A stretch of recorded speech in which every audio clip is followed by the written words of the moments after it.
Don't get impressed by the bad people. They serve as evolutionary tension, as they provide movement by acting as the opposite polarity.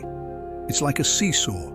If everyone was on one side, there's no movement, thus stagnation. It's a chosen role by the soul, as with all roles, so there's always going to be balance in this particular realm. We've all experienced the full spectrum of roles through various incarnations, so no one is better or worse, as it's all just an experience to evolve in the grand scheme of things. History will repeat itself if you don't let go and break the pattern. Recognize the lessons of growth in which serve to extract valuable wisdom, as if those experiences were removed. Then the wisdom gained would also be removed. It's like being high in the clouds by taking each step to get there. If you removed those steps that helped you to elevate, you wouldn't be where you're at. Focus more on the ongoing growing in growing pains rather than just fixate on the pain. The pain of regret is much more intense than the pain of self-discipline. The former is debilitating, while the latter is rewarding. Instead of ruminating on what has happened, ask yourself, what's possible for me? The possibilities of what you can become are endless. Imagine a power bank that has multiple devices connected to it.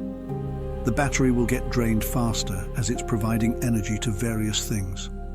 By having various attachments to ideas, your attention and energy is being divided, thus not giving the moment your full energy, and the experience will directly reflect that.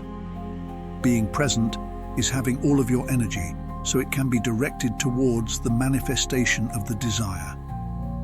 This is also known as the flow state, which is often heard in the saying, "Go with the flow." When you're flowing with full energy, there's no resistance. When attention is divided, you're essentially swimming against the current. If you desire to make things easier for yourself, take the path of least resistance by going with the flow and riding the wave of your presence. The only limitation is just the lack of realization of your own infinite potential. It's like being a god, but identifying with the suit that's covering what's underneath, like identifying as Clark Kent when underneath is the real you, Superman.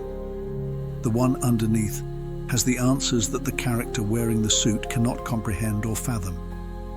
Aha! Insights are also called light bulb moments, as the light is being turned on, aka enlightenment. Who's the one turning on the light?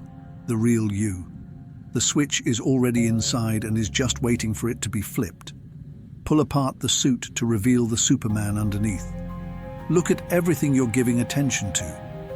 The difference is that you may be on autopilot or making a choice. The awakened state is having full control of what you're giving attention to, as attention is energy. Sustained attention is sustained energy, which eventually grows and manifests, the act of creation. Everything is created by what you're giving attention to from moment to moment. Like right now, this very moment is being created because you're giving it your attention, thus experiencing it. Any event can be attempts to capture your attention, thus giving away your energy, which can lead to being drained. Energy is essentially currency. That's why it's called paying attention, as there's an energy exchange. In exchange for your energy, you're receiving energy in return, and discernment is recognizing what you're paying attention to, because you may be receiving low-frequency energy without realizing it. It's like engaging in gossip, then feeling off afterwards. You gave your energy towards the activity, thus receiving the energy in return. To not receive the energy associated with it is to see the steps prior to taking action. Your life force is your energy, hence, may the force be with you. Mastering your energy is mastering what you're paying attention to any given moment. Do you want to create and experience what you don't prefer, or what you do prefer? The power lies in harnessing your ability of attention. The life plan is already set prior to incarnating, so the element of not knowing the plan is working by design. Otherwise, there would be no point in coming down here and having this experience. Events that may be labeled as difficult may possibly be one of the event markers in play to serve for your spiritual growth. So while the ego cannot see what's happening behind the veil, by design, it was already in the life plan to experience it, so you can go within and pull more of your infinite nature to overcome it. From the higher perspective, there are no coincidences or randomness, as it's all synchronistic. What may be viewed as lucky or unlucky from the ego mind's point of view is a projection stemming from beliefs in the subconscious mind. Not knowing which events are part of the life plan playing itself out and which are your own manifestations is also the overall intention of the higher self. So it may seem that sometimes law of attraction works and sometimes it doesn't, when behind the scenes, the human experience is working as intended. Awareness is the beginning which exists prior to thought, emotions, or sensations. When consciousness is at the base and unconditioned state, this is where a choice can be made. Otherwise, the physical body is operating on conditioned programming of the ego-mind identity. That's why it's called the sleep and wake states. One is a vehicle roaming around by how it's programmed, while the other has an active driver that can go wherever it chooses to. One of the more challenging aspects to reach a Zen state is simultaneously having a desire and also being completely detached from outcomes. True peace is unconditional by nature, so whatever the outcome may be, you're completely unfazed and remain in high frequency. So if you think you're manifesting unwanted events because you're in high frequency, take these as a sign that there's still more to know about the self. We don't manifest what we want, we manifest who we are inside.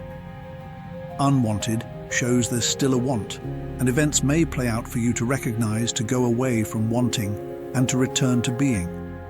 Treat these events as conditions that have to be removed in order for the true manifestation to proceed.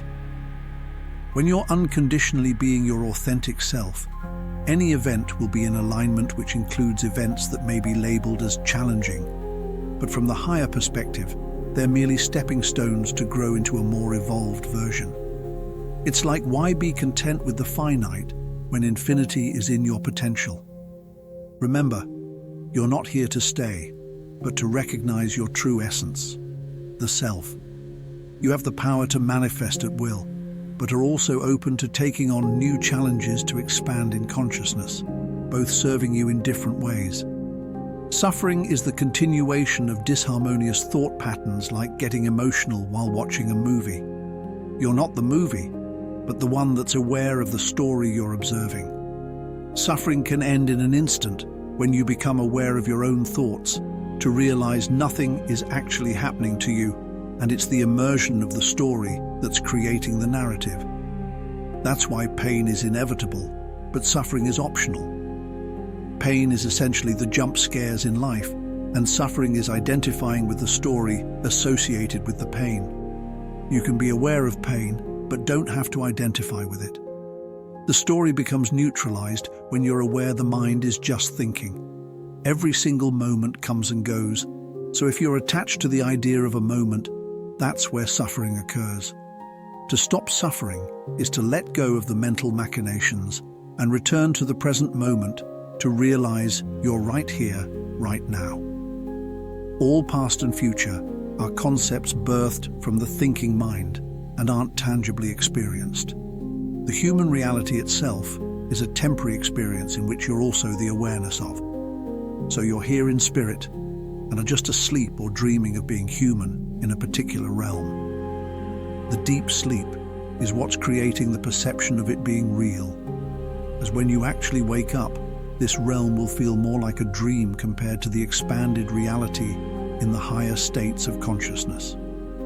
The I that wants to escape is all ego, and is the same aspect that will dissolve upon waking up and shifting to a higher realm. In essence, you're experiencing the lower states of consciousness that is the ego-mind identity, but what you really are is completely untouched and unharmed. All suffering ends when you transcend the limitations of the ego-mind identity. Hence, an ego death is also known as a renewal or rebirth, as the level of consciousness isn't operating at the same level it was. while the ego was active. Physical death isn't necessary to return to your true nature. You can also shift to a higher consciousness to achieve the same thing. It's like lucid dreaming. You know you're dreaming and are able to be alert and conscious throughout the dream. Nothing can harm you because you know it is indeed a dream. You exist prior to thought, so that right there tells you what you are in relation to thinking. Thoughts aren't necessary, which can be directly experienced in a meditative state. So when thoughts arise, it's not necessary to identify with them, and they can just be treated as it is, a thought. Thinking has been so conditioned that being present may feel foreign when we were already present as kids before getting conditioned by language, ideas, concepts and constructs, so it's our base state. Go a day without labeling, judging or narrating anything, and notice how your perceptions and quality of life start to change.